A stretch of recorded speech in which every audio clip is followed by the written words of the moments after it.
¿Aló? Vamos a dar inicio entonces.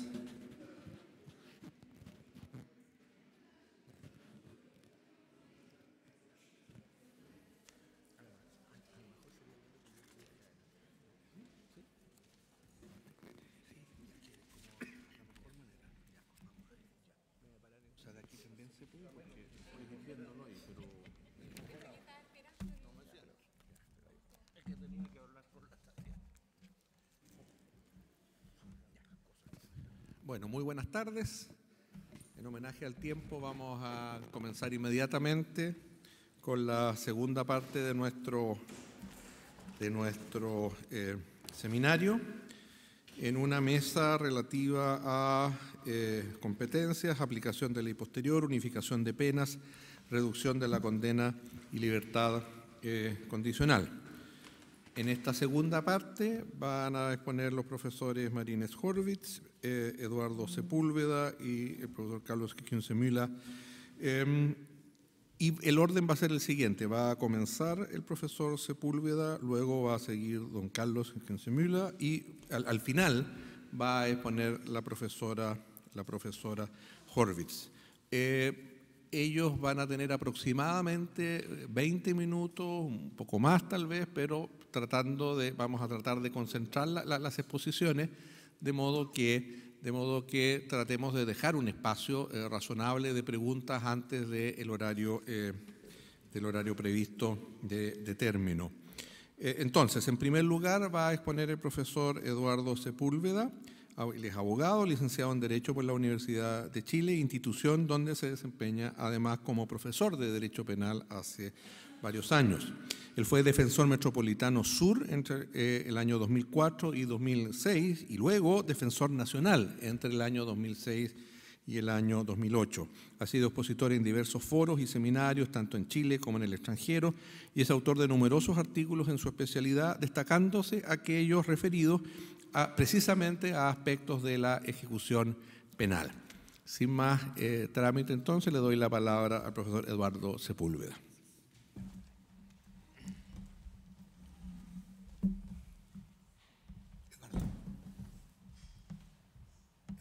Muy amables. Muchas gracias por la invitación al Instituto de Ciencias Penales, al Poder Judicial, en fin, para que podamos hablar de un tema que es tan recurrente ya desde hace mucho tiempo en nuestro país, la necesidad de una ley de ejecución de penas y específicamente de un juez de ejecución de penas. Mi esfuerzo va a estar destinado a tratar de que se iluminen nuestros legisladores y la sociedad para que no tengamos un juez bastardo, que tengamos un juez empoderado, un juez con capacidades para enfrentar los problemas. Lo primero es que, ¿por qué hay una necesidad de ejecución de una ley de ejecución de penas? Y tiene que estar inserto esto en una ley de ejecución de penas. Primero, porque existe muy poca legislación de ejecución de penas en los textos legales. Si uno va al artículo 80 o algunas disposiciones en el Código Penal, no está definido lo que es una pena en la Constitución. Hay algunas penas en la Constitución que están proscritas, otras no tanto. Y en segundo lugar, en la ejecución de la pena hay una gran dispersión normativa. O sea, para ser experto en materias de ejecución de penas hay que trabajar 20 años en gendarmería, en la asesoría jurídica, ¿no? Porque ahí sí que está toda la normativa y cómo se aplica respecto de las personas privadas de libertad. Y, por otro lado, en la devaluación del principio de legalidad, los más importantes aspectos relacionados con la ejecución de la pena están en manos del reglamento, en sede reglamentaria y no en sede legal. Y así se ha degradado, por cierto, el principio de legalidad. Esto tiene, por supuesto, una gran trascendencia práctica. En Chile hay 45.000 personas privadas de libertad, un porcentaje en prisión preventiva, otro tanto cumpliendo penas, y 55.000 o un poco más, alrededor, un poco más con relación a los que están con penas sustitutivas o con medidas alternativas. Es decir, el universo de personas que está atrapada por el sistema penal en la etapa de cumplimiento es alrededor de 110.000 personas con lo postpenitenciario. Entonces hay una trascendencia práctica muy importante.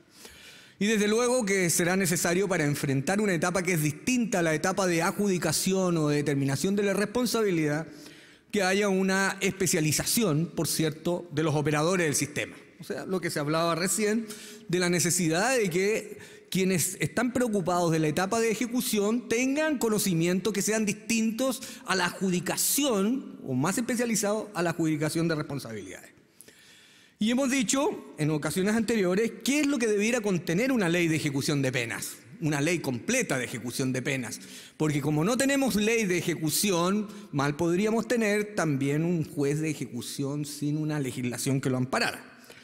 Primero, yo creo que debe haber una propuesta de principios fundamentales respecto de la ejecución. Un segundo aspecto es lo relativo a los establecimientos penitenciarios, su clasificación, su gradualidad en relación a la mayor o menor compromiso delictual que puedan tener las personas que allí llegan, o aquellos que están en un proceso naturalmente de reinserción social.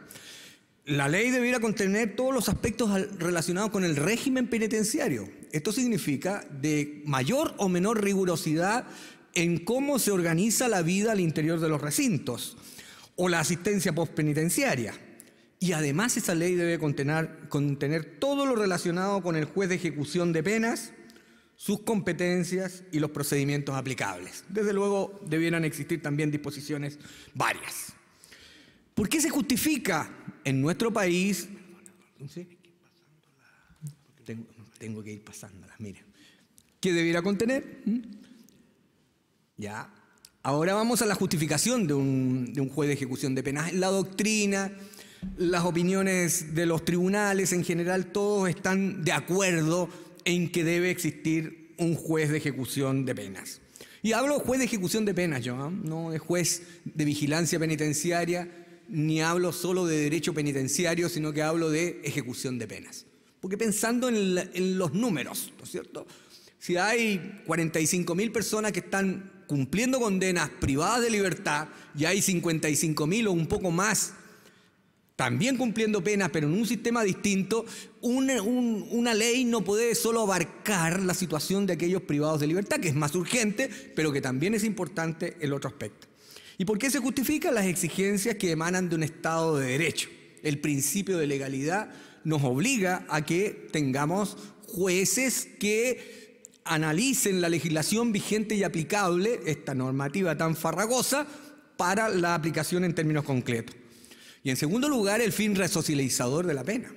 Si el artículo 5 de nuestra Constitución Política del Estado incorporó los tratados internacionales que señalan que el fin de la pena es la resocialización, y leemos el artículo 1, como lo hizo el distinguido profesor brasileño, que dice que el Estado está al servicio de la persona humana y no hace distinción que si sean presos o no sean presos, entonces en esa perspectiva todos tienen derecho a rehabilitarse y a reinsertarse en la sociedad. Y desde ese punto de vista, la finalidad del cumplimiento de la pena es un fin dinámico y no es un fin estático, y por lo tanto lo que se tiene que analizar en la etapa de cumplimiento son aspectos distintos a la adjudicación de la responsabilidad. Y además se justifica el juez de ejecución de penas en nuestro país porque hay que controlar la actuación de la administración penitenciaria para garantizar y tutelar los derechos de los condenados y de las personas privadas de libertad. Es muy importante en una sociedad democrática que no haya ninguna institución que no esté sometida al control de todo el ordenamiento jurídico en torno a ello. Pero no solo la doctrina, sino que también la excelentísima Corte Suprema ha solicitado regular esta materia. En múltiples informes ha considerado la Corte Suprema pertinente que se realice una reforma orgánica completa al sistema de ejecución de penas y que introduzca la figura del juez de ejecución de penas. Hay un informe de la excelentísima Corte Suprema que yo en este instante, por efectos de tiempo, en ese oficio a los tribunales, cuando se estaba modificando la libertad condicional, el tema de la sustitución de la multa por un sistema distinto que fue, en definitiva, cristalizó en la ley 20.587, es muy expresivo de cuál es el sentido que dijo la Corte Suprema. No es solo respecto de un problema particular, sino que hay que establecer un juez de cumplimiento de penas. O sea, lo dijo expresamente. Y en nuestro ordenamiento jurídico también, o en la doctrina, si uno analiza el primer borrador de propuesta normativa del proyecto de ley sobre las personas privadas de libertad y ejecución penal, en foro de ejecución penal que se hizo que finalizó en junio del 2006, en la cual me correspondió también participar, ahí hay un capítulo completo de cómo debe estructurarse un juez de ejecución. Existe también un informe de la Universidad Diego Portales solicitado por el Congreso Nacional en torno a cómo debe estructurarse la etapa un juez de ejecución. Claro que yo discrepo de dicho informe en que ellos solicitaban que fueran los propios jueces de garantías. En cambio, en mi opinión, esto debe ser un juez completamente diferente al juez de garantía. Y si uno analiza las recomendaciones para una nueva política penitenciaria del marzo del 2010, también señalan el escaso control de ejecución de la pena y la necesidad de introducir un juez de ejecución de pena. Este consejo para la reforma penitenciaria del propio ministerio. ¿Para qué decir también? Quiero señalar que Paz Ciudadana hizo un estudio acabado en relación a la situación de toda América y un comparado de los jueces de ejecución. Son todos materiales que uno puede solicitar, que puede uno mirarlo en función de lograr avanzar hacia la concreción de un juez de ejecución de penas. Y lo principal, para no tener lugar a dudas, tiene un carácter jurisdiccional. El juez de ejecución no es un funcionario administrativo, ni mucho menos. Está para hacer cumplir lo señalado en la Constitución Política del Estado en el artículo 76. Hacer ejecutar lo juzgado. Y lo juzgado se tiene que hacer ejecutar en virtud de lo que determinan precisamente las sentencias y la ley, y no de otro modo. Y por lo tanto deberá ser un órgano con potestad estrictamente jurisdiccional, órgano judicial,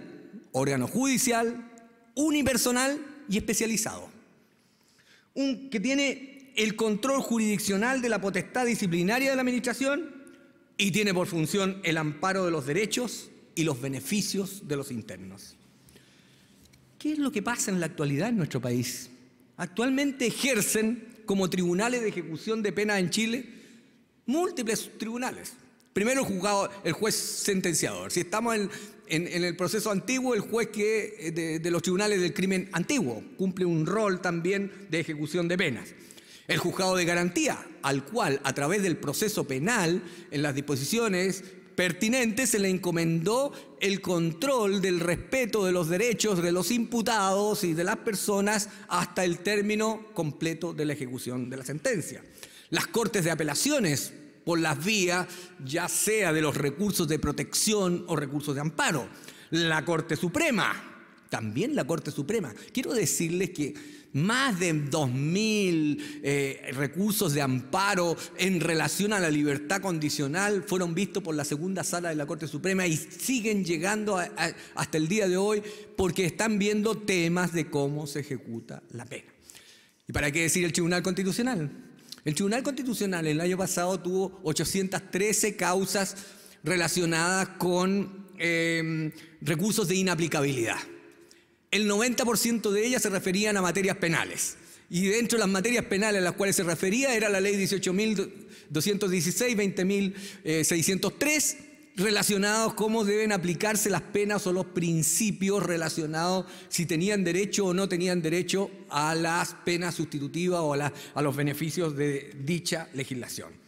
Y para qué decir, uno pudiera pensar, aun cuando hemos sido demasiado renuentes al uso de la Corte Interamericana, la Corte Interamericana se ha pronunciado en varias ocasiones en relación a situaciones carcelarias Desafortunadamente ninguno ha sido en torno a los presos chilenos, salvo que uno pensara que el caso Norín Catrimán, que ahí ellos señalaron que podrían haber discriminaciones arbitrarias respecto de esas personas como consecuencia de su etnia mapuche. Pero es un tribunal subsidiario, la Corte Interamericana. Recién escuchábamos a la profesora italiana en que nos decía que la Corte Europea trataba temas muy específicos en torno a la ejecución de la pena y entregaba orientaciones que eran fundamentales. Pero para que vean ustedes la cantidad de tribunales que hay en que en nuestro país están resolviendo temas relacionados con la ejecución de la pena. Y uno podría pensarse, bueno, pero ¿qué asuntos ven en la ejecución de la pena? Y yo tengo que decirle, y en esto obviamente ha cooperado la Defensoría Penitenciaria de la Defensoría Penal Pública, problemas relacionados con la libertad condicional, problemas relacionados o asuntos relacionados con las condiciones carcelarias y las agresiones sufridas por los presos, los traslados, la posición de garante que tiene el Estado frente a los internos, las situaciones de tortura y malos tratos a las personas, la reducción de condenas de la Ley 19.856, todo lo relacionado con la Ley 18.216 y Ley 20.603 sobre penas sustitutivas, o sea, las penas mixtas, cómo se van cambiando en realidad de una pena a otra. Todo lo relacionado con el abono de prisión preventiva a la condena, abono de la prisión preventiva a la condena cuando ese abono ha sido no ordenado en la sentencia como consecuencia de que haya estado privado de libertad en otra causa en que resultó absuelto. Esto ha sido una materia recurrente también de parte de los tribunales. Todo lo que significa permiso de salida y beneficios intrapenitenciarios, se han manifestado distintos tribunales. Lo que tiene que ver con las sanciones disciplinarias, la cautela de garantía de los internos en virtud de las facultades que tienen precisamente los jueces de garantía, y otros derechos y garantías constitucionales, ya sea a través del recurso de amparo o recursos relacionados con la protección de estos derechos fundamentales. Por eso entonces existe esta imperiosa necesidad de establecer el juez de ejecución de penas. En primer lugar, la actividad jurisdiccional no termina con la imposición de la sentencia, muy por el contrario. O sea, desde el momento en que hay una condena y esa condena ejecutoriada tiene que aplicarse, también es parte de la jurisdicción, en el sentido de que tiene que haber debida coherencia entre los fines que se asignan, fines legitimantes de la pena, con lo que se va o lo que se quiere lograr, en definitiva, al término de la imposición de la pena. En segundo lugar, hay una preocupación extraordinaria por los excesos punitivos de la administración penitenciaria. Es decir, aquí en Chile, desde luego, si hiciéramos un catálogo de derechos, no todos estos derechos han sido lo suficientemente resguardados en sede de cumplimiento de la pena. Y tiene que haber un aseguramiento de la flexibilidad necesaria en la ejecución de la pena. O sea, desde luego que si la pena es progresiva en la medida en que se vaya rehabilitando el individuo, hay un tribunal que tendrá que ir viendo si se van cumpliendo los planes de intervención, de tratamiento respecto de la persona. Y por último, la necesidad de garantía y tutela de los derechos de los condenados. ¿Dónde encontramos las normas sobre ejecución? En el Código Penal, en la reducción o sustitución de penas por indultos, libertad condicional y su reglamento, rebaja de condena y su reglamento, Decreto Ley 409, Decreto Ley 222, Ley 18.216, Ley 20.603 y el Reglamento de Establecimientos Penitenciarios. Cuando me refiero al Decreto Ley 222, este es del 1974, porque el Decreto Ley 409 es de la dictadura de los 100 días en el año 1932 y el de libertad condicional es de la dictadura del año 1925. O sea, no se confundan en las fechas. Son todos decretos leyes, pero hemos tenido 3 etapas de dictadura en nuestro país y parece que los dictadores a veces son mucho más proclives a dar beneficios penitenciarios que en unos regímenes democráticos. Mire que es curioso este. Y entonces se han sostenido en el tiempo. El decreto ley 409, como ustedes recordarán, implica que a una persona se le extingue toda su responsabilidad criminal y queda como si no hubiese nunca delinquido. Eso para limpiar todo tipo de antecedentes. Y a diferencia de lo que es la 18.216, que solo permite omitir los antecedentes penales. Todos esos temas son materia definitivamente de un juez de ejecución. ¿Cuáles debieran ser esas funciones generales de un juez de ejecución de pena?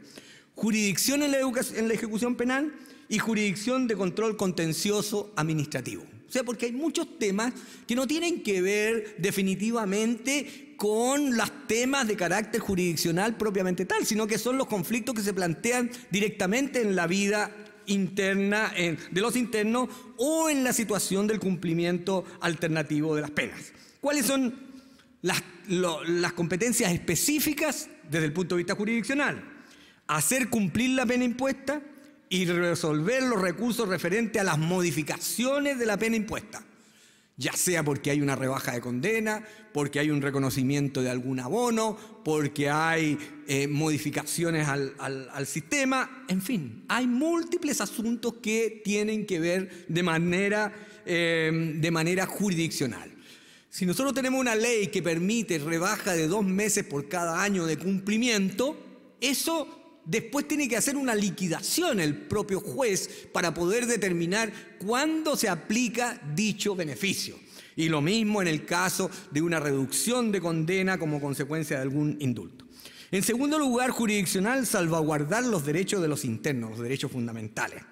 Y en tercer lugar, una competencia específica, proponer mejoras en la organización del régimen, en las actuaciones de la administración y el tratamiento penitenciario. Tenemos un problema en la actualidad en nuestro sistema penitenciario, los horarios de encierro. Pasan las personas encerradas más de 16 horas al día. Y esto es un tema que tiene que ver con la posibilidad de que tengan talleres, cursos, que haya rehabilitación, temas que tienen que ver con el acceso a la alimentación, temas que tienen que ver con múltiples cosas que un juez de ejecución sobre la base de las visitas carcelarias pudiera determinar, proponer mejoras en torno a la situación que se está viviendo. Yo voy hablando más rápido de lo que estoy cambiando, pero ahí están puestas y si ustedes la quieren después de esta exposición no hay problema, ¿no? Y en el plano jurisdiccional seguimos con resolver propuestas de libertad condicional. Propuestas de libertad condicional. Resolver propuestas de rebaja de condena, resolver situaciones referidas a la calificación de la conducta y clasificación de los internos. La calificación de la conducta proviene de un tribunal de conducta, se dice, que proviene del año 1925. Y ese tribunal de conducta determina a través de una hoja de vida si la persona tiene o no tiene buena conducta o excelente conducta y con eso le da el pase definitivamente para obtener cualquier beneficio intrapenitenciario, ya sea libertad condicional, rebaja de condena o salidas intrapenitenciarias que están establecidas en el reglamento.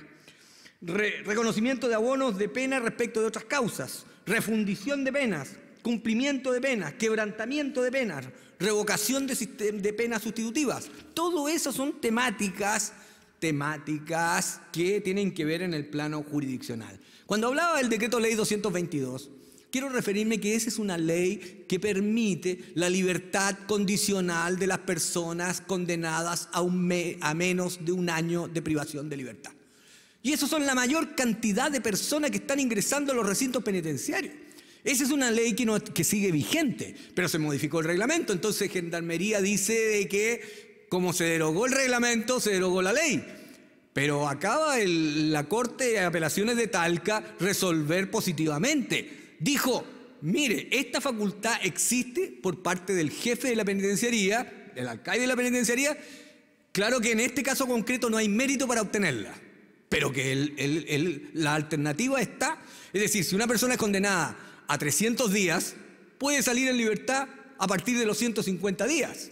Pero eso es una decisión del interior. Todo esto debe ser, obviamente, materia de un tribunal. Pero además que en el plano jurisdiccional hay todas estas facultades, desde luego soy partidario en este sentido respecto de las medidas de seguridad. Las medidas de seguridad tienen que ser también analizadas por los tribunales, un tribunal especializado. O sea, proponer anualmente el mantenimiento, el cese, la sustitución o la suspensión de las medidas de seguridad impuestas. Sobre todo las de internamiento, que tienen que ver con el tratamiento terapéutico mental que una persona puede estar sometida. e informar al tribunal sentenciador del cumplimiento de las medidas de seguridad no privativas de libertad. Hay todo un mundo en relación a las medidas de seguridad muy poco tratado en nuestro ordenamiento jurídico. Y en el plano de protección, de la protección de los condenados privados de libertad, debiera ser materia de un juez la aprobar las sanciones de aislamiento de los internos. Ya sabemos de que con la modificación del reglamento penitenciario se bajó sustantivamente el uso de la celda de castigo de aislamiento, pero de todos modos todavía se están aplicando para casos concretos. Pero esas sanciones deben ser aprobadas por un juez. Resolver reclamaciones que formulen los internos respecto de sanciones disciplinarias, de otras. Actualmente se usa el que no tenga derecho a visitas o que le pueden privar de las encomiendas o de la comunicación con las personas, y eso entonces debiera tener una posibilidad de reclamación ante un juez en estos casos. Resolver las peticiones o quejas de los internos respecto del régimen y del tratamiento en cuanto afecte derechos que sean sustanciales. Realizar visitas a los establecimientos penitenciarios, y para ver control de lo que ocurre al interior de un recinto penitenciario, naturalmente tiene que ser visitado por un juez independiente. Entonces, autorizar los permisos de salida, que actualmente están en el reglamento, superiores a 2 días. Autorizar los traslados desde y hacia los recintos de alta seguridad. En la clasificación de los establecimientos penitenciarios hay algunos que son de alta seguridad, y entonces por razones internas Gendarmería los cambia o los traslada, argumentando ese tipo de situaciones, pero eso debe ser revisado obviamente. Y resolver todo el tipo de peticiones en cuanto al ejercicio de sus derechos fundamentales, a la educación, al trabajo, a la salud, a la integridad personal.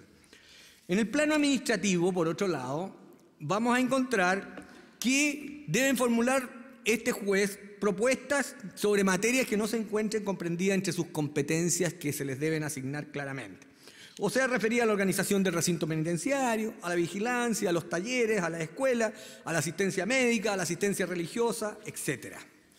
Voy a referirme muy brevemente ahora a esto de la ley 20.587, específicamente cómo se ha dado la situación en torno a la etapa del cumplimiento de las sanciones y que tiene que ver con la libertad condicional. En mayo del 2012 se determinó el cambio del órgano que concede la libertad condicional. Antes era a través de un decreto supremo dictado por el Ceremi de Justicia, y a partir de esa fecha la concesión va a ser efectuada por la Comisión de Libertad Condicional, que funciona en las Cortes de Apelaciones y está conformada por un ministro de Corte y por jueces de garantía y orales en cada una de las Cortes de Apelaciones. Y aquí se excluyó la autoridad política de la concesión de la libertad condicional. Y se transformó, por el tanto, esta comisión en un órgano resolutivo que en la práctica debe funcionar todo el año. Si bien es cierto, la libertad condicional se tenía que resolver en los meses de abril y octubre, según las listas que fueran presentadas en septiembre, o sea, en marzo y en septiembre, ahora, en vista de que como la concede la comisión, puede ser revocada. Y tiene que ser revocada no por el ministerio, sino que tiene que ser revocada por la misma comisión. Y entonces también, como se han presentado miles de recursos de amparo porque se cumplían con los requisitos y ha sido por la vía del amparo que se concede la libertad condicional, ha tenido que estar funcionando durante todo el año la Comisión de Libertad Condicional.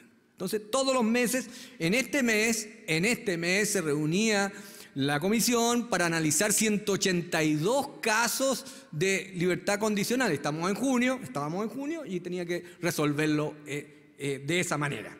En todo caso, es muy importante señalar también desde la perspectiva de la ejecución de la pena, es que no se estableció un procedimiento a nivel legal ni reglamentario respecto a la concesión de la libertad condicional. Eso significa que tenemos 15 cortes de apelaciones y las 15 cortes de apelaciones pueden definir de manera distinta a cómo se concede la libertad condicional. Y es necesario, por lo tanto, regularlo. Ojalá que sea la propia ley o se dicte un autoacordado para decir así va a ser la tramitación. ¿Y por qué he hecho referencia a esto, no? Porque si ustedes ven el cuadro allí, en el año 2010 se propusieron 17.000 personas y se otorgaron 796 libertades condicionales. Así esto de la puerta giratoria no funciona tan claramente. En el año 2014, con la modificación del año 2012, se propusieron 15.238 y se le otorgó a 3.353 personas, lo que significó un aumento de lo que era antes del 4,7% al 22%. Eso significa que la comisión tuvo criterios mucho más abiertos, la comisión que está conformada por jueces en general, mucho más abierto de lo que era en general el Ministerio de Justicia para la concesión de ese requisito. Yo en la semana pasada me conseguí cómo ha sido en este año 2018, o sea, cómo ha sido en la Corte de Apelaciones de Santiago un recuento. En el primer semestre del 2018 se solicitaron 1.223 solicitudes, es decir, que presentó Gendarmería, y se aceptaron solo 254. Entonces hay que esperar durante todo el transcurso del año la cantidad de recursos de amparo que probablemente se vayan presentando por todo este número de personas a las cuales no se le concedió. Pero si uno ve, a partir del año pasado, del primer semestre del 2017, hay mucho más restricción de parte de Gendarmería para proponer en las listas a quienes pudieran obtener este beneficio, y eso hay que mirarlo, porque los tribunales de justicia han dicho que los requisitos son objetivos.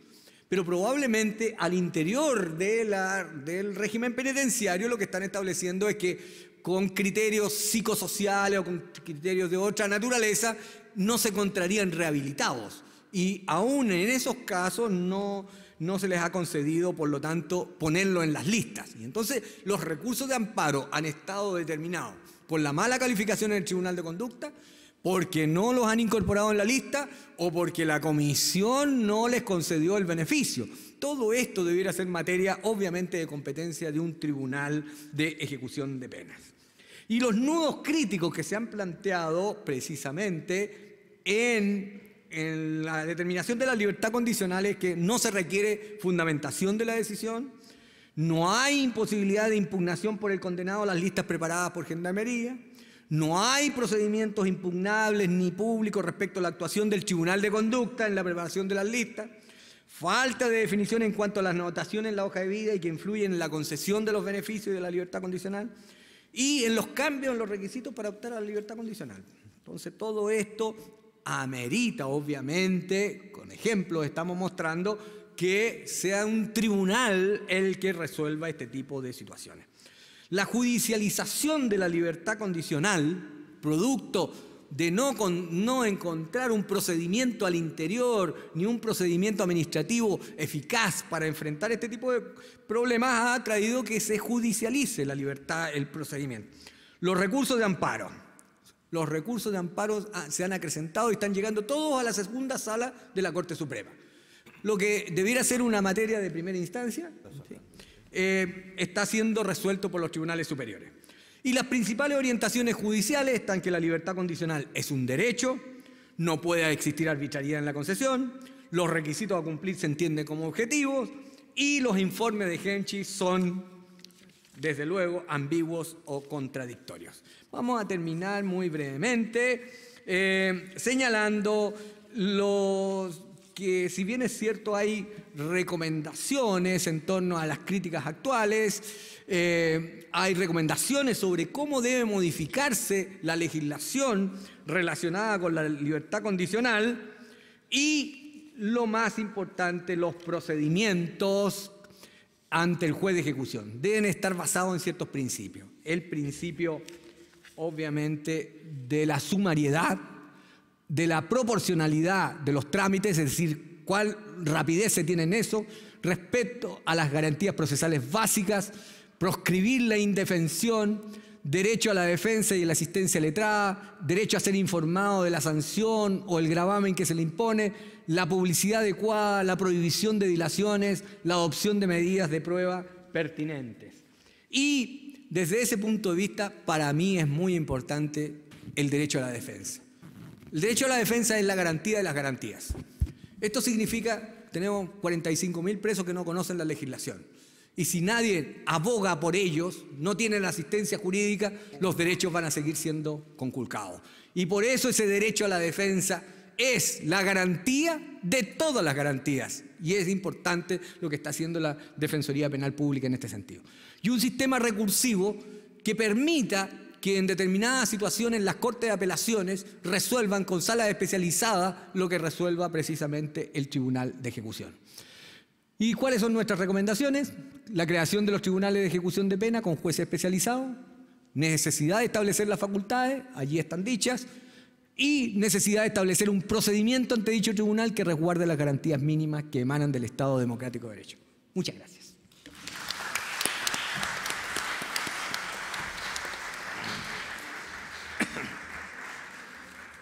Muchas gracias, profesor Sepúlveda. Vamos a pasar inmediatamente a la exposición del profesor Carlos Kienze-Miller.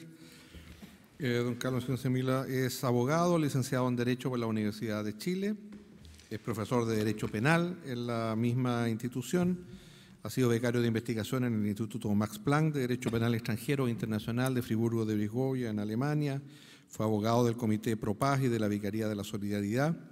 Luego de una larga actividad como abogado integrante, primero en la Corte de Apelaciones de San Miguel y posteriormente de la Corte Suprema, fue designado en 2007 como ministro de la Excelentísima Corte Suprema. Fue director y es en la actualidad el presidente del Instituto de Ciencias Penales de Chile, la institución que convoca y ha organizado este seminario, y es además director de la sección chilena de la AIDP, de la Asociación Internacional de Derecho Penal. Es autor de numerosas publicaciones en el área del derecho penal, tanto en Chile como en el extranjero. Le damos entonces la palabra a don Carlos, tratando de mantener en los 20 minutos. De aquí atrás es difícil moderar, pero muchas gracias. Usted me cree. Bien, el tema que me corresponde a mí exponer es la libertad condicional como una materia propia de un juez de ejecución.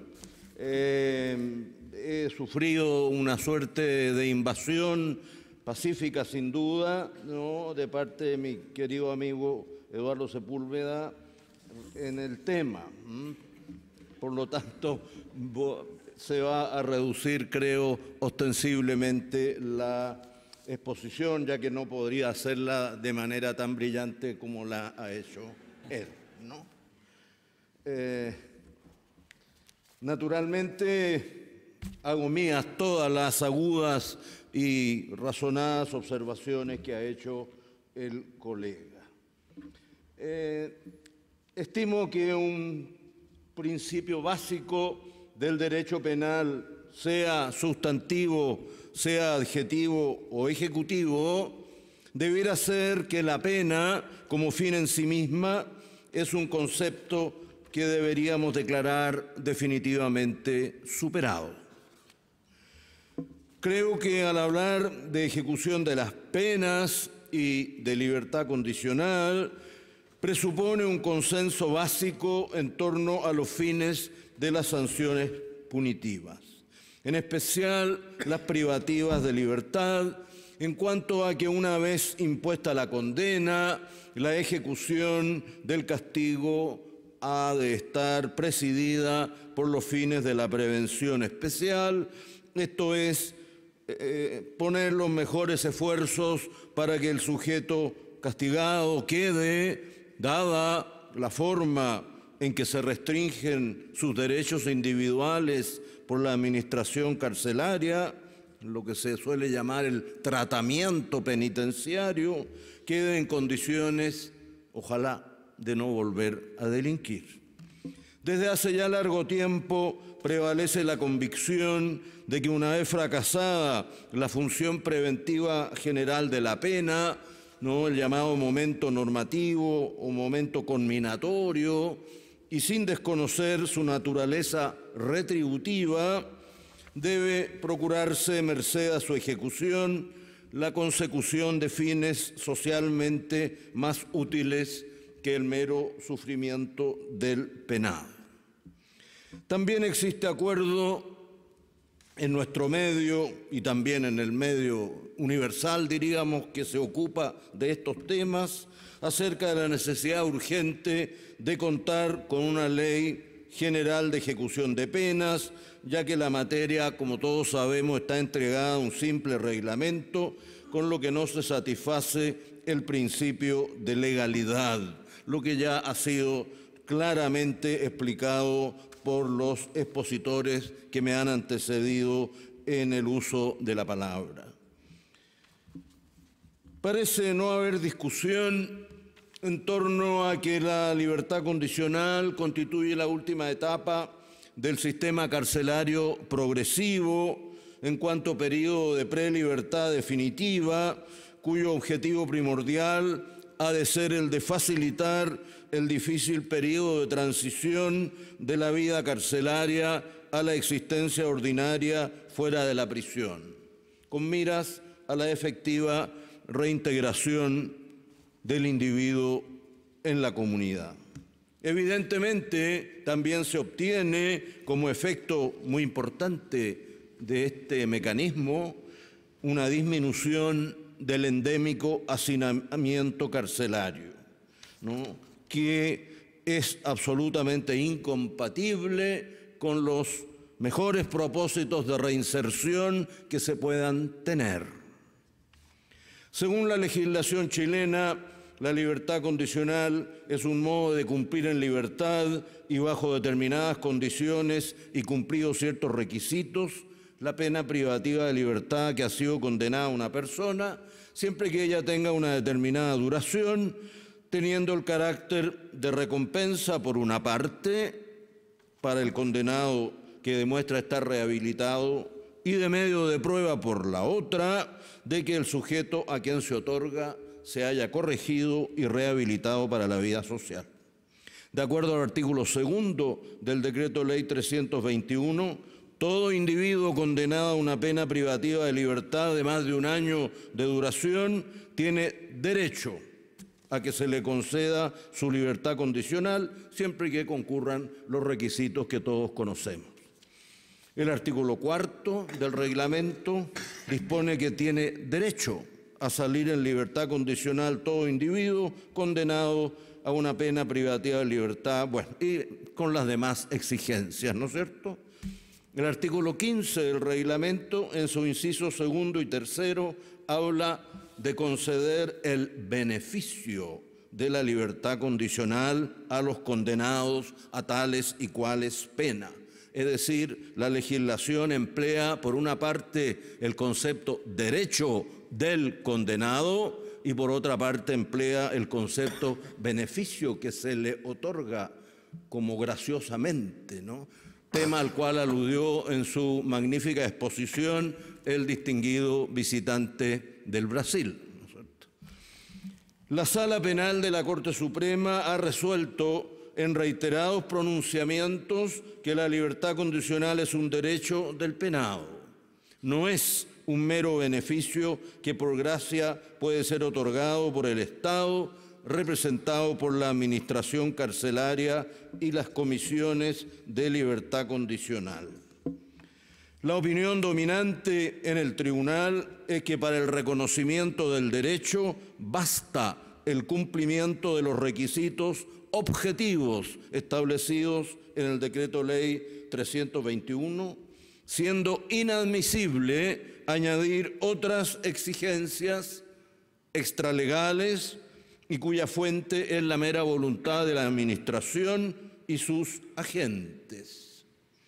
En numerosos casos, el rechazo de la libertad condicional se fundamenta en informes psicológicos que suelen tener un formato idéntico, ¿no? Están redactados todos de la misma manera y que se refieren a gran cantidad de reclusos, 20, 30, 40, ¿no?, los cuales obviamente no pueden tener todas las mismas características psíquicas y psicológicas, ¿no? En los informes en los cuales se afirma, por ejemplo, que el postulante no se encuentra corregido y rehabilitado para la vida social porque tiene una actitud meramente contemplativa, concepto, por decirlo menos, misterioso, ¿no? ¿Qué significará eso, no? El condenado tiene una actitud meramente contemplativa, porque no tiene conciencia del delito ni reconoce su responsabilidad penal, porque carece de vínculos sociales de apoyo, porque se relaciona con pares criminógenos. Bueno, ¿y con qué pares se va a relacionar si está dentro de la cárcel, no? En otros casos se menciona como impedimento la naturaleza y gravedad del delito cometido, aspecto del que se ha hecho cargo la sentencia condenatoria y que además ya está considerado en el requisito del tiempo de privación de libertad que ha de haber cumplido el postulante. Ahí está reflejada la gravedad del delito, ¿no? En que para uno se exige la mitad del tiempo y para otro los 2/3 del tiempo. Y ello no puede ser utilizado 2 veces, ¿no? Para el mismo efecto. También se ha esgrimido en algunos casos la no concesión de beneficios intrapenitenciarios como argumento para denegar la libertad condicional, lo que obviamente constituye un despropósito, porque la concesión de tales beneficios discurre por otras vías y en todo caso no es un requisito legalmente establecido.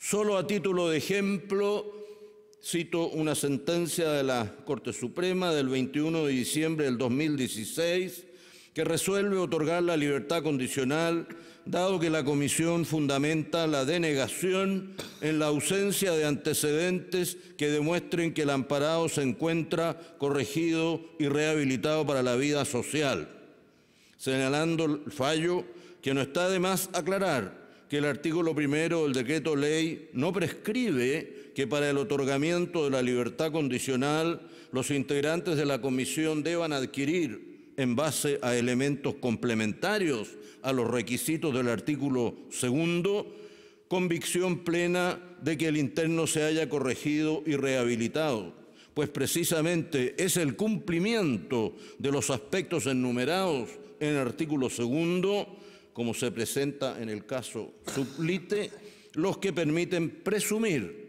que el sujeto se haya corregido y rehabilitado, presunción que se pone a prueba mediante la libertad condicional, tal como se desprende la lectura de los artículos 1 y 2 del decreto ley 321.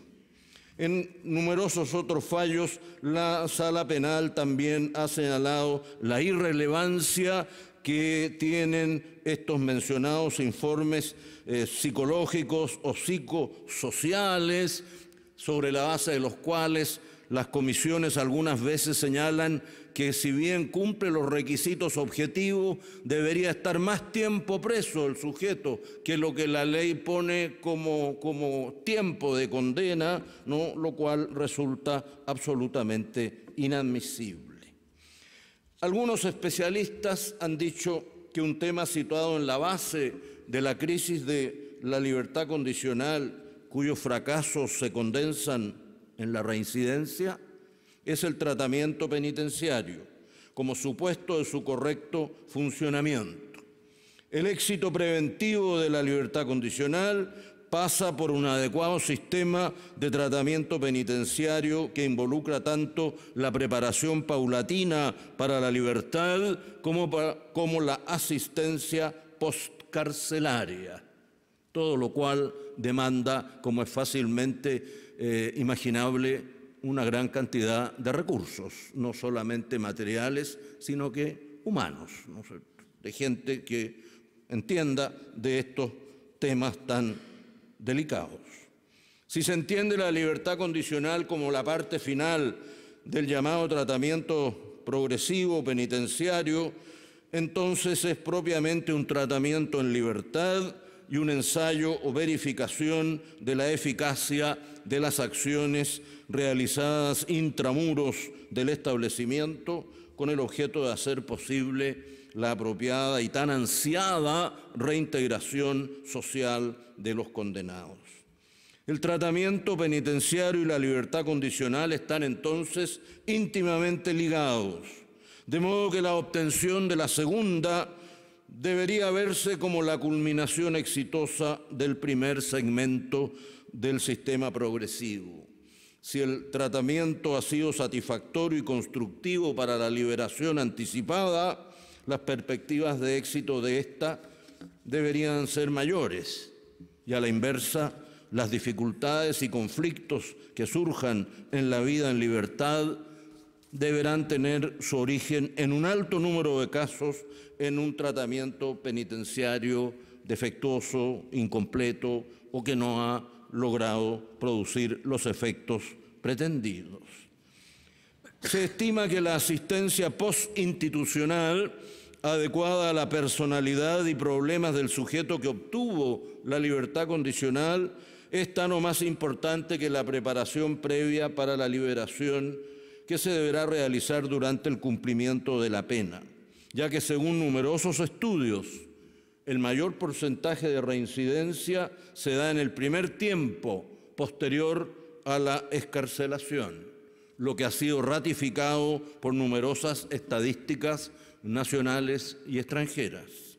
Los organismos de las Naciones Unidas encargados de estos temas han puesto de relieve la necesidad del tratamiento de prelibertad y de la asistencia postinstitucional, considerándose a esta última una parte integrante del sistema de libertad condicional.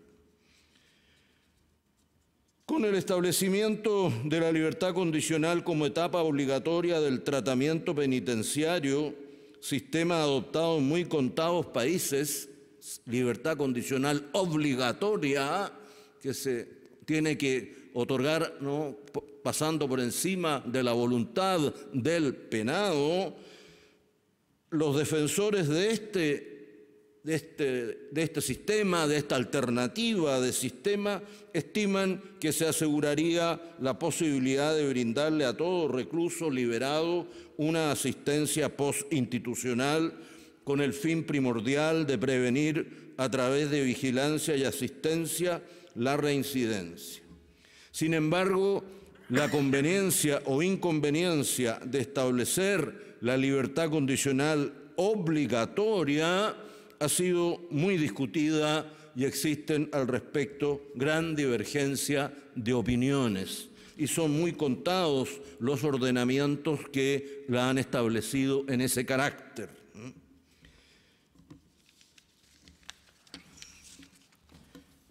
El Tribunal Pleno de la Corte Suprema en la que nos encontramos ha dado a conocer reiteradamente una opinión muy categórica ya mencionada por don Eduardo Sepúlveda en los informes evacuados con respecto a proyectos de ley destinados a modificar el Decreto Ley 321, insistiendo en la urgencia de legislar estableciendo un sistema general de ejecución penitenciaria que permita atender de mejor manera la cuestión de la libertad condicional y las demás de diversa naturaleza que componen el conjunto de herramientas previstas para fortalecer el objetivo de resocialización claramente pendiente en nuestro país.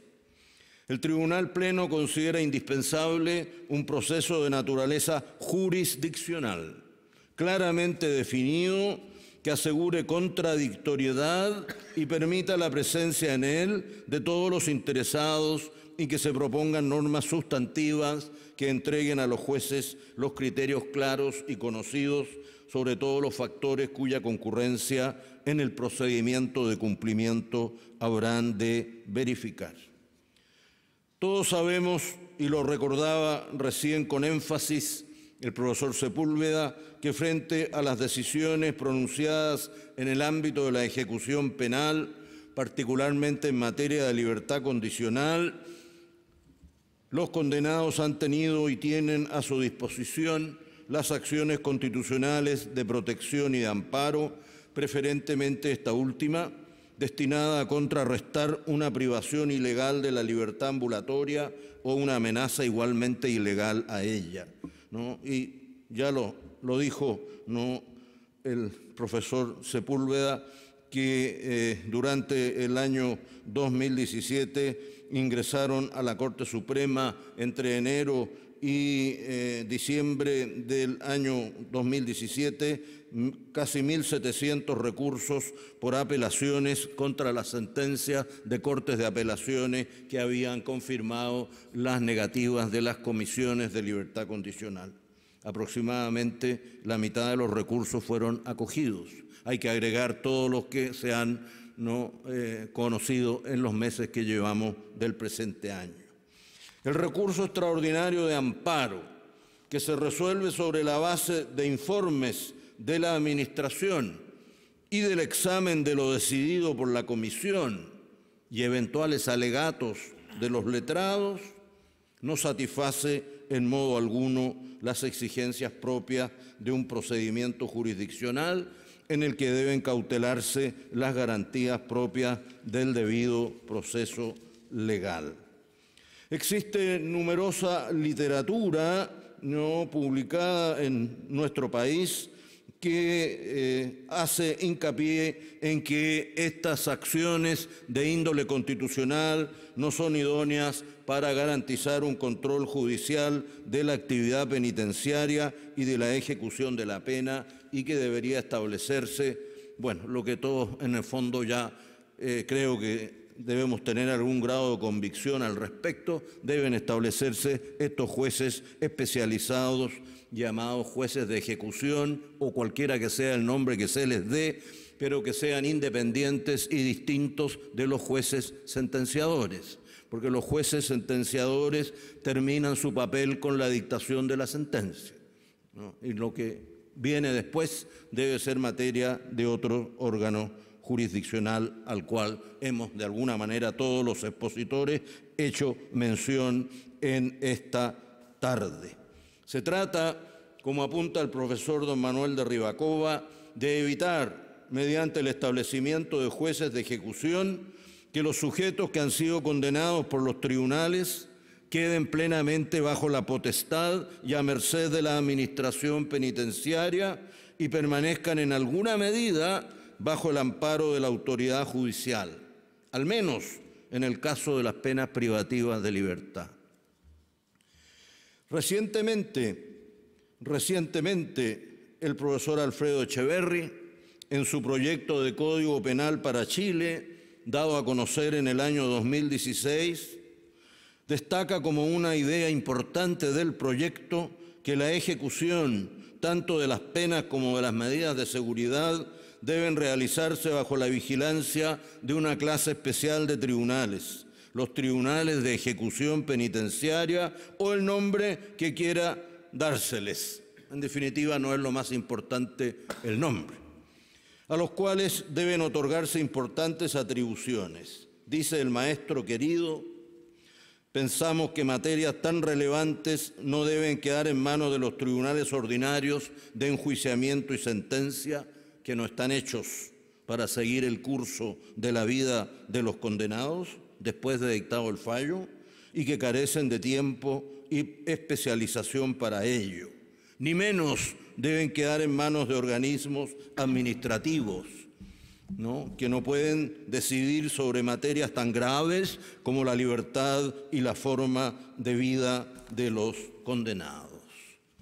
De acuerdo a la normativa chilena vigente, la ejecución de las penas y las medidas de seguridad corresponde al juez de garantía competente, no a falta de los jueces de ejecución, y mientras estos no sean creados o no fueran creados, el legislador, y así consta en las actas de la Cámara de Diputados, atribuyó a los jueces de garantía el deber de hacer ejecutar todas las condenas penales y las medidas de seguridad, ¿no? Y se les dio competencia también para resolver las solicitudes y reclamos de los penados y de las personas que hayan sido objeto de una medida de seguridad.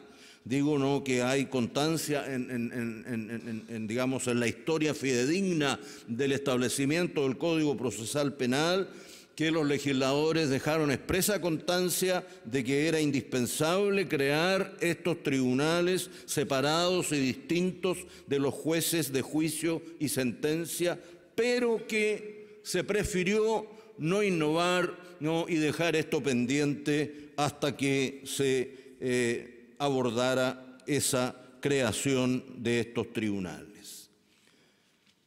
Ha estado en lo cierto el magistrado don Jaime Arancibia de la Corte de Apelaciones de Valparaíso al señalar en la revista de la Asociación de Abogados de Chile, septiembre de 2003, que desde el momento en que el juez de garantía debe hacer ejecutar las condenas criminales y las medidas de seguridad y resolver las reclamaciones relativas a dicha ejecución, adopta una competencia que naturalmente no le corresponde, pues es de toda lógica que tales cuestiones queden entregadas a un juez distinto, esto es, a un juez de ejecución en lo penal o juez de cumplimiento penitenciario.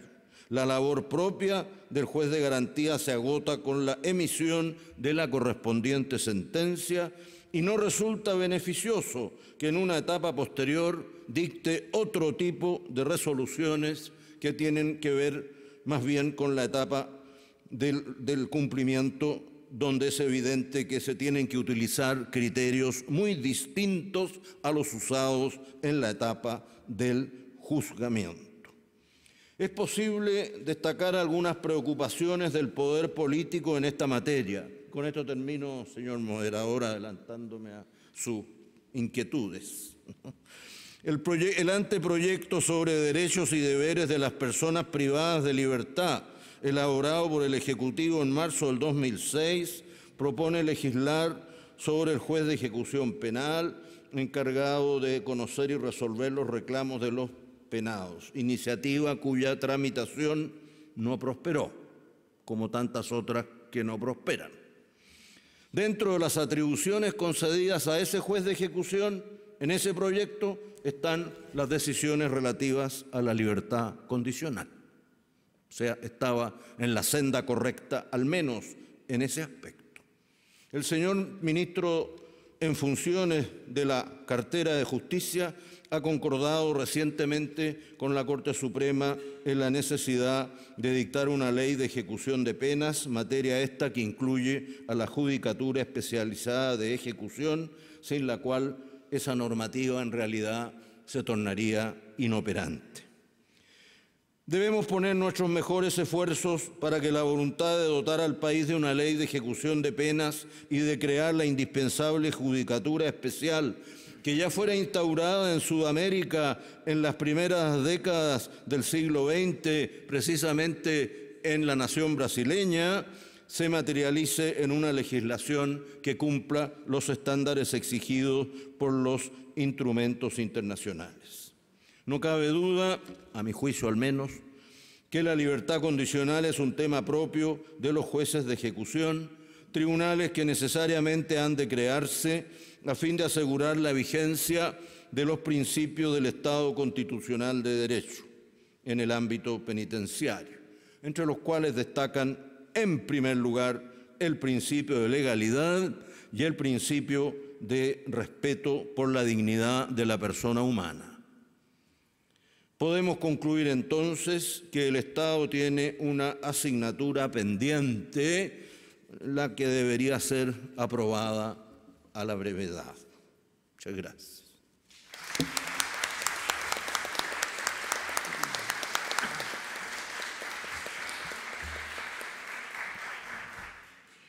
Agradecemos entonces la exposición del profesor Quincio-Mila. Y por último, voy a dar la palabra a la profesora María Inés Horvitz. Ella es abogada, licenciada en Derecho por la Universidad de Chile, diplomada superior en Criminología por la Universidad de Barcelona y doctora en Derecho por la Universidad Autónoma de Barcelona. Le ocupa una importante tarea en la comisión que preparó el anteproyecto de ley que llegó a convertirse en el Código Procesal Penal vigente. Desde el año 2006 es abogada consejera del Consejo de Defensa del Estado. Es profesora de Derecho Penal de la Universidad de Chile, institución donde fue la primera directora del Instituto de Estudios de la Justicia. Es autora de múltiples publicaciones, tanto de Derecho Penal Sustantivo como procesal, tanto en Chile como en el extranjero. Entonces le doy la palabra a la profesora Jorge, que tiene además allí al frente el reloj que nos indica que no debemos pasar de ningún modo desde las 7:30 y para dejar algún espacio para preguntas. Está funcionando la Abschreckung, no se preocupe, ya voy a tratar de... A ver, me voy a tomar de las últimas palabras de mi querido y distinguido colega don Carlos, que me parece que aquí va en cascada, o sea, todos vamos tomando partes de las exposiciones. No estoy segura si las hacen más breves, pero sí. No se respeta mucho. En todo caso, hacer la aclaración de que mi exposición estaba prevista en el primer panel para hablar en términos muy generales sobre cuáles han sido los antecedentes generales, históricos y presentes respecto a intentos por modificar el statu quo penitenciario, ¿no? O sea, la posibilidad realmente de tener ese optimismo que tiene mi distinguido ministro y colega, en el sentido de que a la brevedad, ojalá eso de a la brevedad tengamos ley. Bueno, yo lo que le puedo decir es que en los 28 años, desde el año 90, que incluso aquí con María Eugenia Hofer trabajando en temas de reforma penitenciaria, han pasado 28 años, he estado como en 5 o 6 instancias por modificar esta situación y no ha pasado nada. Pero yo tengo mucho optimismo, paciencia, creo de que hay que tenerlo. En todo caso, contar un poco brevemente los orígenes de este sistema, muy brevemente en atención, que me imagino estarán muy cansados, y bueno, ojalá tener algún tipo de discusión finalmente. Pero la primera cárcel que hubo en nuestro país se remonta a un acta de cabildo de 22 de agosto de 1550. Y eso es, como digo, el primer antecedente histórico en el Reino de Chile. En tiempos de la colonia, la primera cárcel de Santiago, un calabozo construido de madera y adobe, estaba situada en el actual edificio de la Municipalidad de Santiago frente a la Plaza de Armas. El Reglamento Constitucional Provisorio de 1812, considerado la primera Carta Constitucional del país, señalaba en su artículo 21, y solamente tenía 27 artículos, pero es interesante que uno de esos artículos decía textualmente, estamos hablando del año 1812, las prisiones serán lugares cómodos y seguros para la detención de personas contra quienes existan fundados motivos de recelo y mientras duren estos, y de ningún modo servirán para mortificar delincuentes. Yo digo un poco irónicamente que de aquí viene, ¿no?, esa especie de los eufemismos que utilizan los reglamentos carcelarios. Pareciera como el hecho de declarar, ¿no?, que deben ser lugares cómodos, que permita el desarrollo de la persona humana. Finalmente eso se cumple en la realidad. Desde 1750 hasta 1835, en Chile los presidiarios eran sometidos a trabajo forzado en la isla Juan Fernández. En 1836 el ministro Diego Portales ideó un nuevo sistema de castigo consistente en carros de metal que trasladaban a los presidiarios a trabajar en obras públicas. Se llamaba el presidio ambulante, cuyo propósito era amedrentar a potenciales delincuentes y asentar el poder del joven Estado ante la población criolla. Tiene ciertas reminiscencias Foucaultianas este aspecto. Este sistema, en progresiva declinación por las frecuentes rebeliones y condiciones humillantes e inhumanas, cesó por completo con la construcción del edificio de la PENI, o de la Penitenciaría de Santiago, en 1847. En 1871, un poco antes de la dictación del Código Penal y durante la presidencia de José Joaquín Prieto, se crea la Guardia Especial para la Penitenciaría de Santiago, origen del actual Cuerpo de Gendarmería de Chile, ente administrativo que se hallaba a cargo de la custodia de los reos y operaba con bastante discrecionalidad. Y uno podría añadir que aún opera con bastante discrecionalidad. Recién en 1911, bajo la presidencia de Ramón Barros Luco, se dicta el Reglamento General de Prisiones, el que reguló por primera vez aspectos tales como la clasificación de establecimientos penales, el régimen interno, el trabajo de los reos, talleres, castigos, etc. Desde entonces han sido varios los reglamentos penitenciarios, como sabemos, que han contenido estas materias, sin que hasta la década de los 90 nos conste alguna propuesta legal que regulara orgánica y sistemáticamente todos los aspectos de la ejecución penitenciaria, más allá de las lacónicas estipulaciones del Código Penal sobre el cumplimiento de las penas. El estatus jurídico de los reos en Chile, entendido como sujetos carentes de derechos frente a la administración y concebidos más bien como objetos de custodia y control o de tratamiento, permaneció prácticamente inalterable durante el siglo XIX y gran parte del siglo XX. No obstante, la proliferación de declaraciones, reglas mínimas, convenciones que a partir del término de la Segunda Guerra Mundial establecieron derechos universales inalienables a todas las personas, incluidos los condenados a penas privativas de libertad, no a pena privativa de libertad, a cualquier pena. Dando lugar gradualmente y por diversas vías a la dictación de leyes penitenciarias en diferentes países de nuestra órbita jurídica. Es interesante señalar que en Alemania, por ejemplo, en la década del 70, esta ley tuvo su origen en un importante fallo del Tribunal Constitucional. En cualquier caso, una garantía fundamental que comienza a sentarse con el reconocimiento de los derechos a los penados fue justamente que solo podían afectarse legítimamente aquellos derechos comprometidos con la naturaleza del castigo y no más allá. Y ya con que eso se cumpliera sería algo realmente revolucionario. Y para asegurar el debido cumplimiento de esta garantía, necesariamente en un Estado que entiende que no puede admitirse la concentración del poder, y para eso existen la división de poderes y los mecanismos de pesos y contrapesos, necesariamente debía contarse con un juez especializado con competencia para resolver sobre los conflictos de los internos con la autoridad penitenciaria y los internos entre sí, especialmente teniendo en cuenta, como ya también se enfatizó antes, que es la propia administración penitenciaria la fuente mayor de peligro para la afectación de derechos de los internos. Huelga andar en las razones de por qué el Estado de Chile se mantuvo al margen de los deberes surgidos del derecho internacional de los derechos humanos durante los 17 años que duró la dictadura. Recién en sus postrimerías, el 29 de abril de 1989, entró en vigencia en nuestro sistema jurídico el Pacto Internacional de Derechos Civiles y Políticos, ¿no es cierto?, junto con una reforma constitucional operada en el inciso segundo del artículo 5 de la Constitución, como sabemos, por la ley 18.825 de 17 de agosto de 1989, en tanto que la Convención Americana de Derechos Humanos lo hizo durante el primer gobierno después del retorno de la democracia, el 5 de enero de 1991.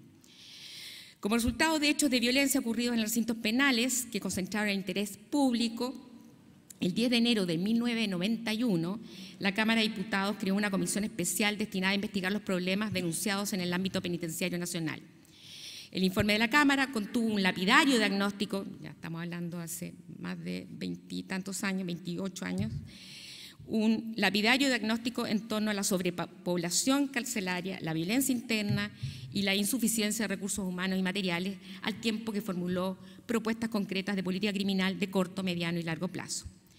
En tal cometido tuvo especial participación nuestra querida Asociación de Política Criminal, una de las primeras empresas que llevó a cargo el reconocido penalista Juan Bustos Ramírez, fallecido, y que justamente fue una empresa que él realizó una vez llegado del exilio al que lo confinó la dictadura. Como objetivo principal, la Asociación de Política Criminal se propuso generar un debate serio y documentado del sistema penal chileno y en el plano penitenciario instó por la ejecución de las reformas legales propuestas por la Cámara. Se consideraba urgente la dictación de una ley general penitenciaria, vuelvo a repetir, año 1991, y la introducción de la figura del juez de ejecución de penas para el control jurisdiccional de la actividad de gendarmería. Sin embargo, y a pesar de las innumerables reuniones con parlamentarios y representantes del gobierno, del presidente Elwin, no se tuvo éxito en los objetivos, probablemente también por la existencia de prioridades políticas más urgentes de la transición democrática. Durante la presidencia de Eduardo Frei Ruiz Tagle, su ministra de Justicia, Soledad Alvear, emprendió la tarea de reformar distintas áreas del sistema penal nacional, como el concerniente al proceso penal o al propio Código Punitivo, aunque en este último caso más bien enfocado, o enfocándose el Ministerio, a la ampliación del catálogo de penas alternativas a la prisión y a la humanización de la ejecución penitenciaria. Es así como Alvear designa en el año 94 una comisión encabezada por el distinguido profesor español Manuel de Rivacoba y Rivacoba para elaborar, junto con una propuesta de penas alternativas a las penas privativas de libertad, un anteproyecto de ley referido a la ejecución penal. Este se basó casi íntegramente en el elaborado para la Corte Suprema de Justicia del Ecuador en el marco de un convenio con el Instituto Latinoamericano de Naciones Unidas para la Prevención del Delito y Tratamiento del Delincuente y la NUT en 1992, cuyo objeto fue la preparación de sendos anteproyectos de Código Penal y de Ley de Ejecución de Penas en ese país. Y la ANUD designó como director del programa de trabajo a Rivacoa en codirección con Eugenio Raúl Zaffaroni, quienes finalizaron el encargo a fines del año 93.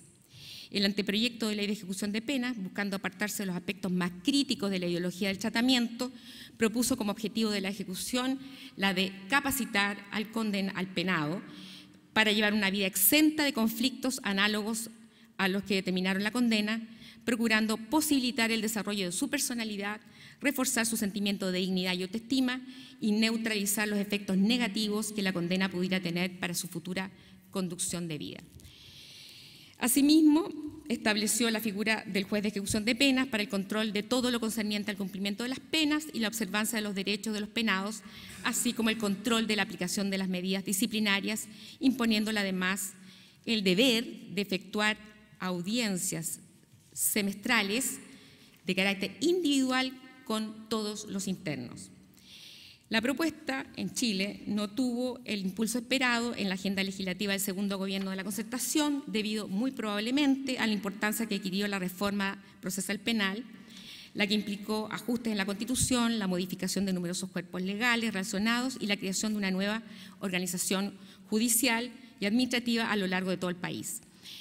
Esta reforma conllevó, eso sí, un aspecto que ya ha sido recalcado aquí por mis dos distinguidos predecesores en la palabra, en relación a la efectiva tutela de los derechos de los penados, pues se estableció un control jurisdiccional no especializado de la ejecución penitenciaria y la intervención en ella de un defensor penal público, o un defensor. Eso, ya sabemos, está consagrado en el artículo 466 del Código Procesal Penal. Y por lo tanto, en este sentido, la reforma se puede decir que tuvo el aspecto positivo de juridificar, aunque a nuestro juicio de modo insuficiente, la ejecución penitenciaria. También la otra labor se ha ido realizando poco a poco, como ya ha sido mostrado, a través de recursos de protección y de amparo ante los tribunales de justicia. No obstante, sin embargo, y sabemos que a pesar de todos los esfuerzos por tratar de justamente dedicar o crear un juez exclusivo dedicado nada más que a la etapa penitenciaria, ello no ha sido posible. La última demostración, o sea, el último intento, por lo menos que me consta, pueden haber muchos más, y pido excusas si es que hay más y no los doy a conocer, pero el último intento por hacer una reforma global de carácter penitenciario es de marzo del 2005, durante el gobierno de Lagos, en que se convocó a la formación de una comisión técnica para la elaboración de un anteproyecto de ley penitenciaria con la asistencia técnica y financiera de la GTZ, una agencia alemana para la cooperación técnica, y la participación de académicos de la Universidad de Chile, expertos extranjeros, colaboradores del Ministerio y de Gendarmería de Chile. De hecho, veo por lo menos a dos que participaron, don Luis Vergara y doña Ana María Morales, acá. No sé si hay más gente, pero ya ellos también, muchos colaboradores del Ministerio de Justicia y de otras instituciones participaron en ese anteproyecto, que duró desde marzo hasta octubre del 2005 con un total de 24 sesiones. Se entregó un anteproyecto general y completo al que era en ese momento el jefe de la División Social del Ministerio de Justicia, pero el anteproyecto, concluido a puertas de las elecciones presidenciales, se ha mantenido, en lo que tengo entendido, archivado en dependencias del Ministerio de Justicia sin que hasta la fecha se haya ingresado al Congreso. En el detallado trabajo de George Stiepel sobre la materia, se informa sobre las vicisitudes y resistencias al anteproyecto de ley, especialmente por parte de Genchi, quien se veía amenazado sus poderes, y factores que incidieron también, que son largos o mucho, sería abundante en explicar, que determinaron finalmente el fracaso de este impulso reformador.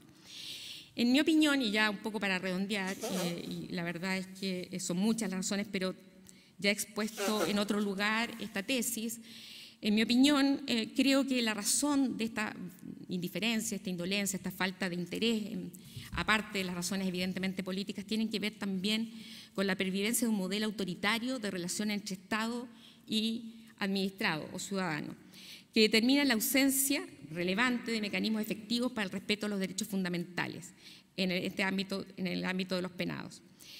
Y en mi opinión, creo que de alguna manera esa relación, ese modelo autoritario se refleja especialmente en lo que la doctrina ha denominado, especialmente la doctrina administrativista, las relaciones de sujeción especial.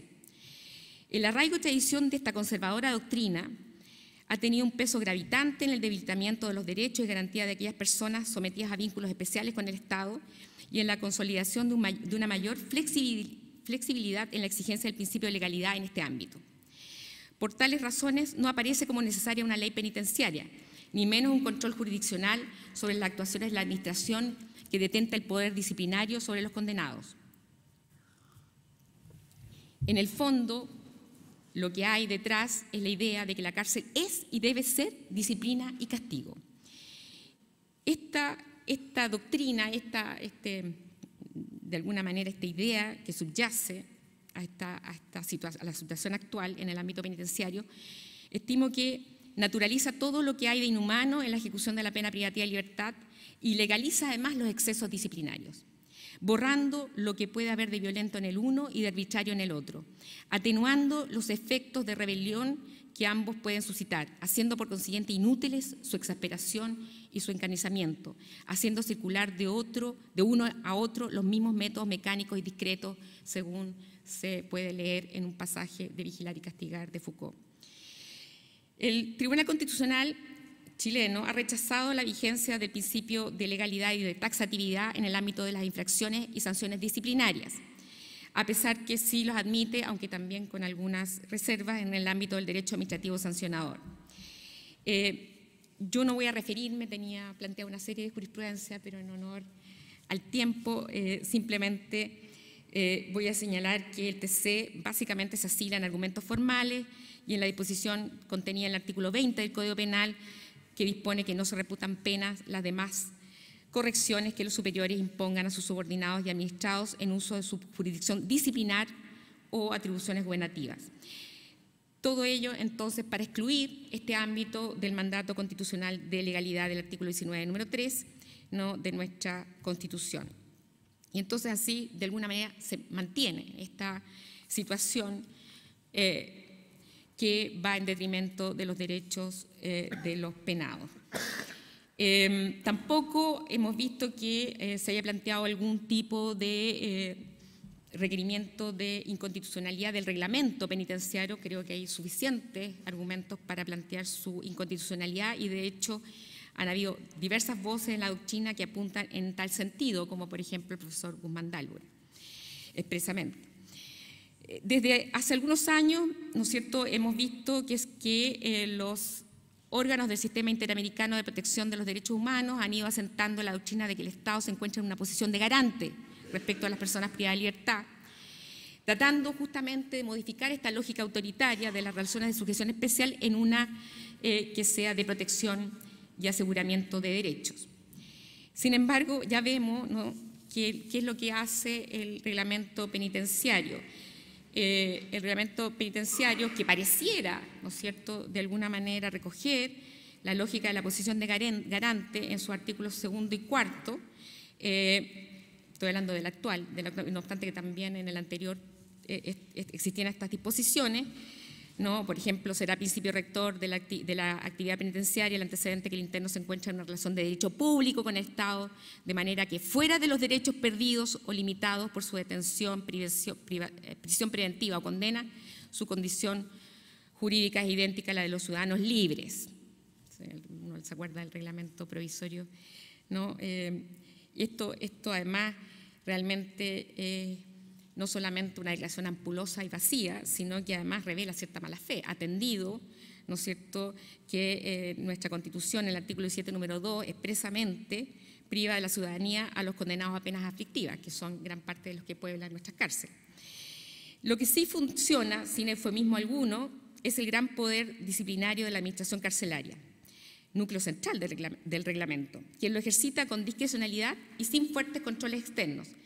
Ahora cada vez, eso sí debo reconocer, de que se han ido ampliando gracias a nuestros tribunales superiores de justicia, y en cuya virtud puede se pueden restringir los escasos derechos que se reconoce a los internos, es decir, estamos hablando de la administración penitenciaria.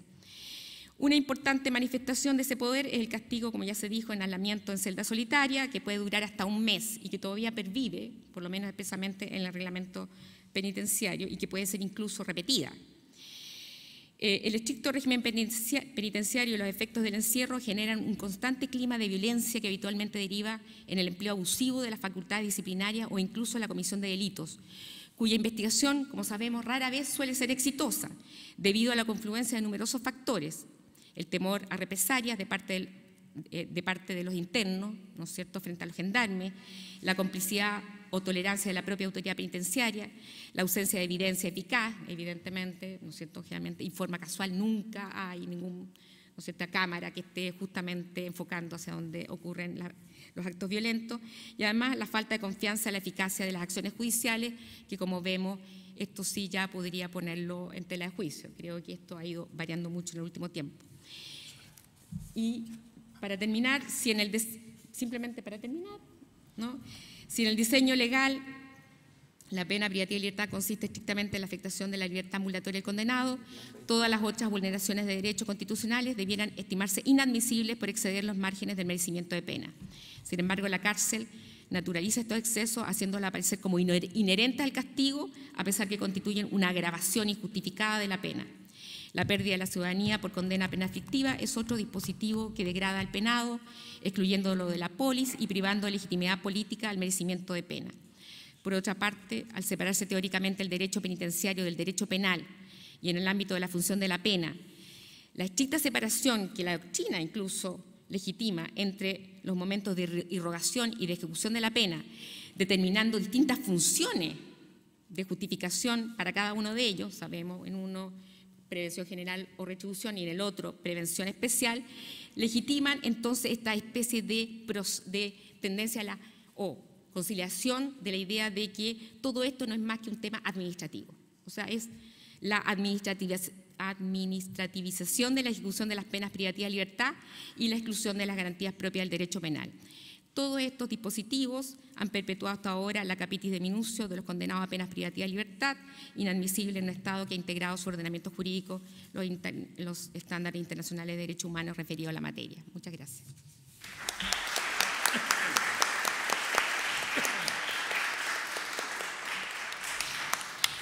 Muchas gracias, profesora Jorvis. Estamos ya en la hora, le agradecemos a todos que hayan estado, pero si hubiera una o dos preguntas, las podemos tomar conjuntamente para que los ponentes puedan manifestarse.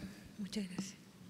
Por favor. Buenas tardes. En realidad la mía no es una pregunta, sino que yo quería sugerir a los profesores, que agradezco sus fantásticas exposiciones, que incluyeran una materia muy importante dentro de la órbita de materias que se señalaron para dentro de la ejecución de la pena, que son la existencia en Chile de 6 tratados internacionales que facultan al traslado de personas condenadas, ¿ya? Esa es una materia que en la mayoría de los países con los cuales Chile tiene convenio o ha suscrito un tratado, se ven en esos países a través de la juez de ejecución de pena. En Chile no lo tenemos, entonces es una materia de orden exclusivamente que se ve en sede administrativa. Pero es una materia en la que deberíamos también profundizar y conocerla más, porque en general, como lo hemos comentado en alguna oportunidad con el profesor Eduardo Sepúlveda, es desconocido, pero es una cosa que se realiza permanentemente. Los presos extranjeros en Chile lo solicitan mucho y debemos avanzar en esa materia. Gracias. ¿Alguna otra pregunta o comentario? Y después cerramos, digamos, con los comentarios que los expositores estimen convenientes. Respecto del comentario que realizó la profesora María Inés sobre si se ha planteado algún requerimiento al Tribunal Constitucional sobre el reglamento, desde el punto de vista de la práctica, muchas veces no me he encontrado con ese asunto, tanto en libertad condicional, reducción de condena, calificación de conducta, sanciones disciplinarias, de qué hacemos frente a esta situación. Y, digamos, todos sabemos que la vía al Tribunal Constitucional es lenta y muchas veces tenemos que construir o más o menos actuar de manera rápida por la persona que está privada de libertad porque sus efectos son inmediatos. La vía que nos ha resultado bastante, y de hecho esto se ha acogido tanto por juzgados de garantía, por de apelación y por la Corte Suprema, es elevar el estándar del actuar de Gendarmería de Chile aplicando la ley de base de los procedimientos administrativos, que de esa forma, haciendo aplicable todos los principios y la propia regulación del procedimiento, no ha permitido, digamos, revertir situaciones, decisiones de traslado, impugnación de sanciones. Y en este sentido es importante cómo los tribunales están haciendo una lectura global de la situación.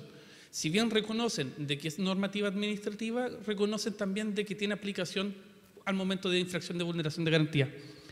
El problema que muchas veces uno se topa, y esto uno lo puede encontrar leyendo los fallos, es que muchas veces los tribunales reconocen situaciones de atentatorias contra la integridad, seguridad de las personas o cualquier otro derecho en general, pero el problema nace al momento que tienen que adoptar la decisión, porque tienen que ver qué medida va a ser la necesaria para revertir. Y a pesar de que tanto para la acción de protección como para la acción de amparo establecen que la judicatura puede establecer cualquier medida, siempre se limitan a, no es que esto corresponde a Gendarmería, no es que esto corresponde al Ministerio. Y ahí es donde hay una piedra de topa. Nadie a los tribunales le está diciendo usted no puede actuar más allá de esto. Pero son los propios tribunales los que muchas veces dicen, no, es que sabe que esto es atentatorio, pero simplemente vamos a instar a. Ahí está el tema con los tribunales, el actuar de... Muy bien, había una última, bueno, es la última y luego... Sí, tiene que ver con la misma inquietud que plantea Francisco. ¿Hasta qué punto el statu quo de entender que los condenados son de Gendarmería, entre comillas, igual el mea culpa del Poder Judicial en relación a cambiar esta idea?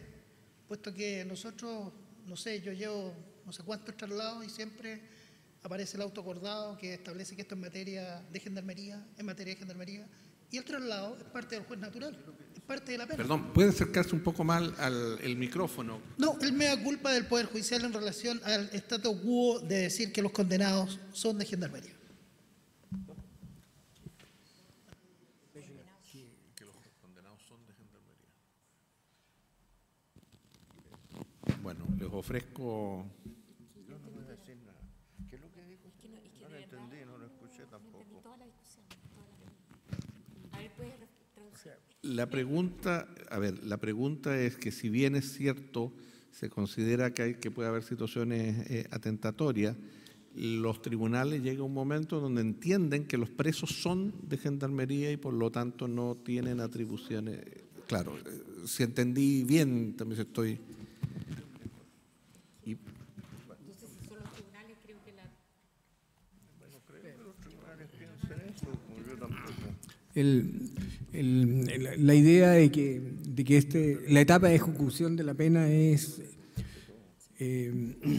una etapa administrativa, ha venido variando ya desde hace mucho tiempo. Hay diversos recursos de amparo y diversos recursos de protección por diversas materias, o sea, que va desde el derecho de votar a las personas, el derecho de emitir su sufragio, el de las personas transgénero, de las personas que están viviendo condiciones de inhabitabilidad en los recintos penitenciarios, que los tribunales de justicia por estas vías extraordinarias han estado resolviendo favorablemente y hay una evolución más o menos positiva. Yo creo que estamos avanzando en torno a esa situación y ya nadie dice que esto es un tema absolutamente administrativo y los tribunales por esa vía han establecido otros mecanismos, ¿no? Eso es lo que hay. Esta es la realidad actual. Lo que pasa es que probablemente no se ha sistematizado todavía toda la jurisprudencia que existe. Yo mencioné como 10 o 12 temas en que ha habido pronunciamiento de los tribunales y cada una de esas temáticas se generan múltiples resoluciones en que los tribunales ya han venido expresando su opinión y que Gendarmería tiene un cierto grado de control jurisdiccional por lo menos.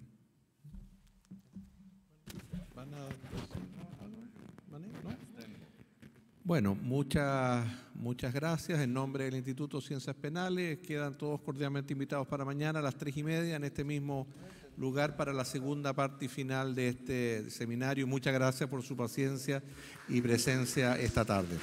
Muchas gracias, adiós.